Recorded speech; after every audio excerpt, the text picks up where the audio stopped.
রিতার রান্নাঘরে তোমাদের সবাইকে স্বাগত।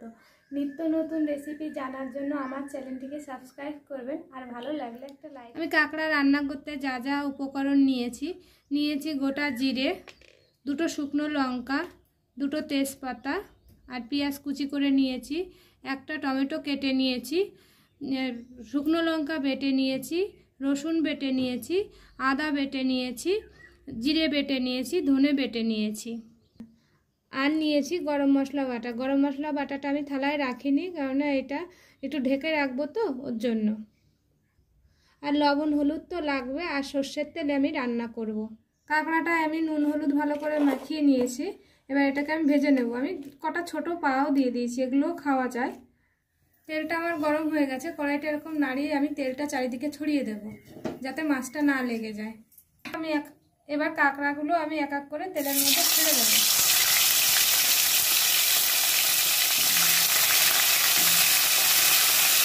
কাঁকড়াটা আমার এক পিঠ ভাজা হয়ে গেছে, এবার কাঁকড়াটাকে আমি উল্টে দেবো, উল্টে এপিঠও ভালো করে নেব।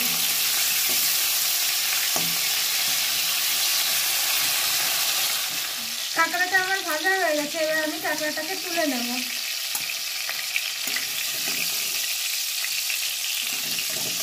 ওই তেলে আমি পাগুলো ভেজে নেব। পাটা আমার ভাজা হয়ে গেছে, পাগুলোকেও তুলে নেব।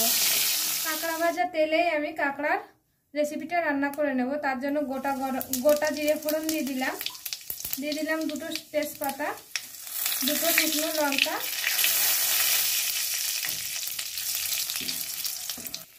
এবার পেঁয়াজ দিয়ে দিলাম। পেঁয়াজটার মধ্যে একটু লবণ দিয়ে ভেজে নেব আমি লাল লাল করে।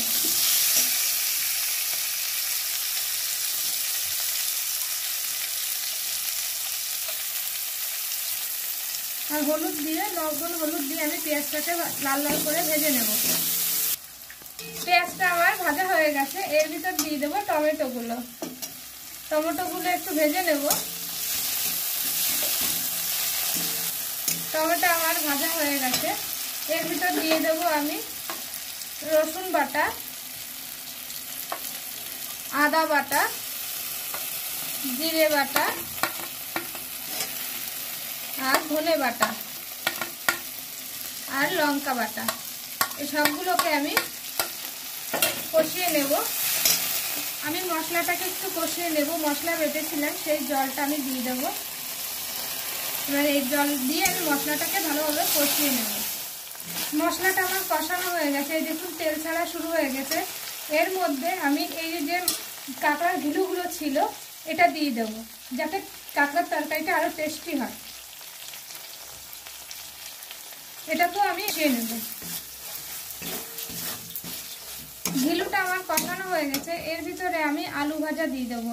আলুটা আমি দেখাতে ভুলে গেছিলাম, যে আলু ভাজাটা দিয়ে দিলাম। এটাকে একটু কষিয়ে নেব, ঢাকনা দিয়ে ঢেকে দেবো 1 মিনিটের জন্য।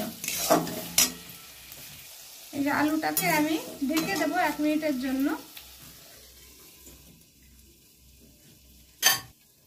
ঢাকাটা খুলে নেব আমি। এটা ভালোভাবে কষানো হয়ে গেছে, গ্যাসটা বাড়িয়ে দেব। আর এর ভিতরে দিয়ে দেবো 1 বাটি জল। আলুটা যাতে গলে যায় সেই পরিমাণে জল দেবেন। জলটা দিয়ে আমি ঝোলটাকে ফুটতে দেব। ঝোলটাকে আমি ঢেকে দেব, 5 মিনিটের জন্য ঢেকে দেব। ঢাকাটা আমি খুলে নেব, আলুটা গলেছে নাকি দেখব।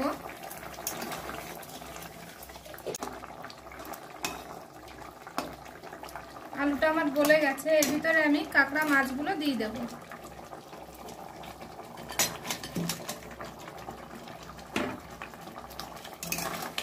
ভালো করে নেড়ে নেব।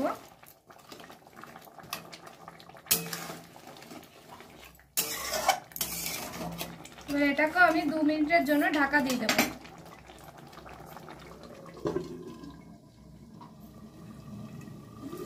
ঢাকাটা আমি তুলে নিলাম। এই সময় একটু টেস্টটা দেখে নেবেন, নুনে হয়েছে কিনা আমি একটু দেখে নেব। আমার একটু সামান্য লবণ লাগবে। আমার কাঁকড়ার তরকারিটা হয়ে গেছে, এবার এর ভিতরে আমি গরম মশলাটা দিয়ে দেব। গরম মশলাটা দিয়ে একটু নেড়ে দেবো, তারপর 2 মিনিট ঢাকা দিয়ে আমি তরকারিটাকে নামিয়ে দেবো। মিডিয়াম টু লো আছে ঢাকা দিয়ে দেবো, যাতে গরম মশলার গন্ধটাই তরকারির ভিতরে সারা জায়গায় ছড়িয়ে যায়। ঢাকাটা খুলে নেব আমি। তরকারিটা আমার রেডি হয়ে গেছে, আমি এটাকে নামিয়ে নেব।